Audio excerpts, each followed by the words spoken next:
오늘은 굉장히 쉽고 간단한 메가트론. 아니 잠깐만, 자가 왜 없어? 스페어는 또 왜 없는 건데? 응? 오프닝 뿌리지 마라.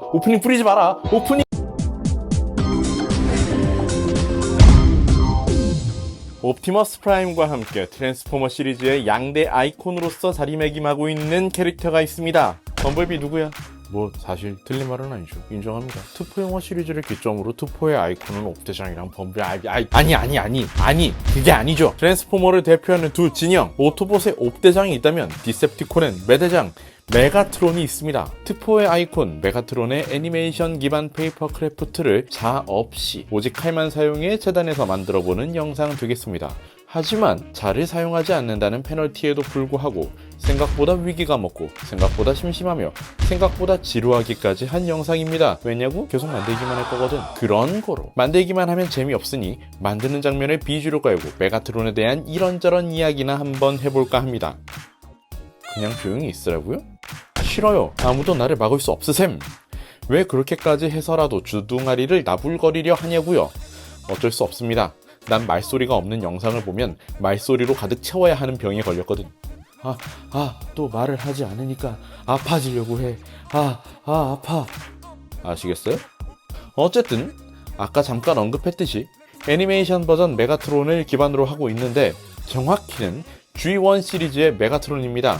코믹스와 애니메이션을 아우르는 1세대 트랜스포머의 시작과 오메가, 흔히들 오리지널 애니메이션 시리즈만을 떠올리시겠지만 해당 애니메이션을 포함하여 코믹스, 장난감, 소설, 무크북 등을 포함한 관련 서적들, 거기에 각종 게임들까지 방대한 상품들의 프랜차이즈를 통칭하는 말이죠.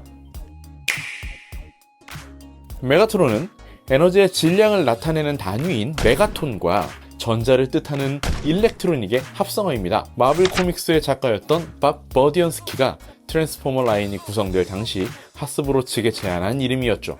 하스브로 측에선 이름이 너무 무섭게 들립니다만 이라며 처음엔 그 제안을 거절했다고 합니다. 하지만 작가는 이에 굴하지 않고 무섭게 들리는 게 포인트입니다만 이라며 맞받아칩니다. 이제 와서 생각해보면 아무것도 아닌 것처럼 느껴지는 메가트론이란 이름을 하스브로가 한번 거절했다는 사실은 그 당시의 시대상과 연관이 있을 거예요. 하스브로가 타카라 토미로부터 트랜스포머의 캐릭터 판권을 사왔던 1984년의 미국은 냉전 시기의 불안과 핵전쟁의 공포가 짙게 깔려있는 상황이었습니다.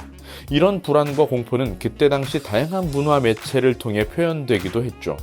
아마 그 중에서 가장 대표적인 작품을 꼽아보라면 역시 왓치맨이죠. 개인적으로 왓치맨은 진짜 추천드립니다. 진짜 진지하고 진짜 지루한데 기묘하게도 다 읽기 전까지는 손에서 책을 놓을 수가 없는 작품입니다. 명작입니다. 걸작이고요. 신이 주신 선물입니다. 아무튼 에너지의 질량을 나타내는 단위인 메가톤 혹은 메가라는 단어는 그때 당시의 일반인들에겐 핵폭탄을 연상시킬 수밖에 없는 단어였습니다. 장난감을 판매해야 하는 해즈브로의 입장에선 당연히 메가트론이란 이름의 사용을 주저할 수밖에 없었죠. 하지만 작가는 그렇기 때문에 더더욱 악한 진영의 수장으로서 이미지를 각인시킬 수 있지 않을까요? 라는 주장을 펼칩니다. 그러니까 그 이름 붙이면 진짜 나쁜 새끼처럼 보이지 않겠어? 뭐 이런 거죠. 해즈브로는 이에 동의하며 메가트론의 사용을 허락하게 됩니다. 영화를 통해서 메가트론을 알게 되신 분들은 메가트론의 비클 모드가 외계 전투기, 외계 탱크, 군용 유조 트럭, 갈바트론 정도로 알고 계실 겁니다. 하지만 G1 세계관의 메가트론 하면 뭐합니까? 건 모드죠. 발터 P38을 베이스로 하고 있는 건 모드로 변신할 수 있는 메가트론이야말로 진짜 메가트론이라고 할 수 있죠. 총 말고 다른 걸로 변신하는 것도 짝퉁이다. 난 인정할 수 없다 이 말이야. 뭐 그냥 삽소리 되겠습니다. 이렇게 비클이 아닌 무기로 변신하는 특징 덕분에 애니메이션에서는 꽤나 재밌는 장면이 연출되기도 하는데요. 옵티머스와 비슷한 크기의 메가트론이 건 모드로 변신하면서 물리법칙 따위는 개나 줘버리고 옵티머스의 손에 촥 감기는 앙증맞은 사이즈로 줄어들어 맛 좀 봐라 빵야 하는 신묘한 모습도 볼 수 있습니다. 메가트론은 건 모드일 때 사용자에 따라서 자신의 질량과 크기를 조절할 수 있다는 질량 보존의 법칙 같은 건 대놓고 무시하는 곧단 설정을 갖고 있긴 한데요. 애들도 머리가 있습니다.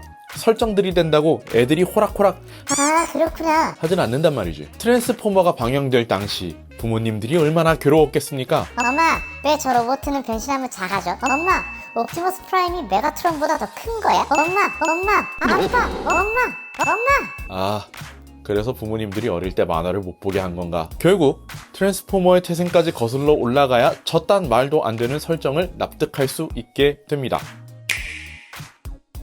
트랜스포머 시리즈의 탄생국이 일본이라는 건 많은 분들이 알고 계실 텐데요. 조이드 시리즈로도 꽤 유명한 타카라 토미에서 제작한 다이아크론과 미크로맨의 완구 시리즈를 제가 애증해 마다않는 해즈브로가 판권을 사들였고, 이를 홍보하기 위해 만든 미디어 믹스 시리즈가 바로 트랜스포머입니다. 트랜스포머의 견인을 위해 해즈브로 측에서 차출해낸 캐릭터 중 하나였던 메가트론은 본래 미크로맨 건 로봇 발터 P38의 그 원형을 두고 있었습니다. 미크로맨의 미크로는 마이크로의 프랑스식 발음인데 일본어 사전을 검색해보니 미크로와 마이크로를 둘 다 쓰는 것 같더라고요. 하나만 쓰자, 하나만. 응? 생각해보면 어렸을 때는 이런 식으로 일본어 발음의 영어 단어로 알고 지내다가 다 자라서 진짜 발음을 듣게 되고, 자라왔던 어린 시절의 지식을 단박에 모조리 부정당할 때가 종종 있었죠. 대표적으로 소드와 스워드 같은 거 말이죠. 인터넷에 검색하다 보면 말이죠, 우리나라 사람들은 어째선지 스워드란 발음을 많이 사용해요. 란 말을 찾아볼 수 있는데 이유는 뭐 별거 없습니다. 일본 탓이죠 뭐. 요새야 일본에서도 소드라고 많이 부르는 것 같긴 한데, 또 뭐하다가 이야기가 여기까지 왔어. 저건 나중에 이야기해볼 수 있었으면 좋겠습니다. 해볼 수 있을 거예요. 암튼 미크로맨 뭡니까? 쪼맨한 놈. 작은 사물이 로봇으로 변해 미크로맨을 돕는다는 설정의 미크로 체인지 시리즈가 있었는데 메가트론이 이 시리즈 중 하나였습니다. 그때 당시 장난감 박스 문구가 꽤나 재밌어요. 독일의 명총 그 발터 P38이 건 로보로 미크로 체인지. 근데 미크로 체인지 시리즈였던 메가트론의 어딘가는 절대 미크로하지 않았다는 사실이. 옵티머스 프라임은 다이아클론 시리즈의 배틀 콤보이가 원형인 캐릭터입니다.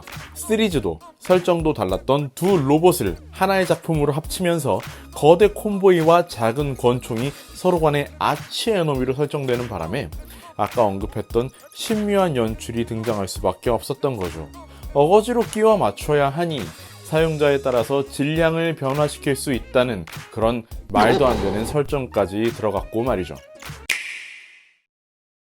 어라, 이름과 변신에 대한 이야기를 조금 했을 뿐인데 어느새 완성에 가까워진 것 같네요. 도대체 이게 무슨 컨텐츠인가 혼란스러우신 분들이 있을 것 같은데 즐기세요. 그냥 받아들이세요. 이렇게 정체성이 불분명한 혼돈, 파괴, 망가 같은 컨텐츠도 좀 있고 그런 게 유튜브 세계 아니겠습니까? 원고 쓰고 앉아있는 저도 이럴 거면 왜 주말 내내 페이퍼 크래프트 하겠다고 책상에만 앉아서 지냈는지 모르겠네 따위의 자괴감이 들긴 합니다만, 지금 시국 아시지 않습니까? 사회적 거리두기. 어디 싸돌아다니는 거 없이 이 얼마나 모범적입니까? 완성된 메가트론의 모습 잠깐 보고 저는 다음에 또 정체성이 불분명한 영상을 가지고 돌아오도록 하겠습니다. 구독과 좋아요는 동매에게 큰 힘이 됩니다. 이렇게까지 이야기하는데 아직도 안 눌렀어요? 강요하냐고요? 아니요, 구걸입니다. 도와주세요. 살려주세요. 그럼 안녕.